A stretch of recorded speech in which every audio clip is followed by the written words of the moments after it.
ভারতে এমন একটি সিনেমা ইন্ডাস্ট্রি আছে যার কথা সবাই জানে, কিন্তু কেউ স্বীকার করে না। কি সেই ইন্ডাস্ট্রি? এই ইন্ডাস্ট্রি নিয়ে কেন এত নামডাক? কারণটা হয়তো অনেকেই জানেন। বলিউডের মতোই ভারতের আরেক ব্যবসা সফল ইন্ডাস্ট্রি হলো প্রাপ্তবয়স্কদের জন্য কন্টেন্ট নির্মাণ। ওটিটি প্ল্যাটফর্মে এই শিল্প বেড়ে উঠছে গোপনে, চাপা কণ্ঠে। প্রাপ্তবয়স্কদের সিনেমা মানেই যেন একটা নিষিদ্ধ জগৎ। সবাই দেখে কিন্তু কেউ প্রকাশ্যে আলোচনা করে না। তবে এবার সেই গোপন জগৎ নিয়ে তৈরি হয়েছে এক সাহসী চলচ্চিত্র, dirty entertainers the business of Indian erotica, যা তুলে ধরেছে এক অচেনা অপ্রকাশিত বাস্তবতা।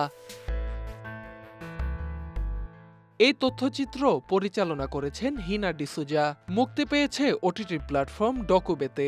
এর পেছনে রয়েছে IN10 মিডিয়া নেটওয়ার্ক, যারা এই সাহসী উদ্যোগে সামনের সারিতে ছিলেন। এই তথ্যচিত্র তুলে ধরেছে সেই সব শিল্পীদের কণ্ঠ যারা প্রাপ্তবয়স্ক কন্টেন্টে কাজ করেন, কিন্তু সমাজের চোখে তারা অপরাধী। তাদের জীবন, সংগ্রাম, অপমান সবই এখানে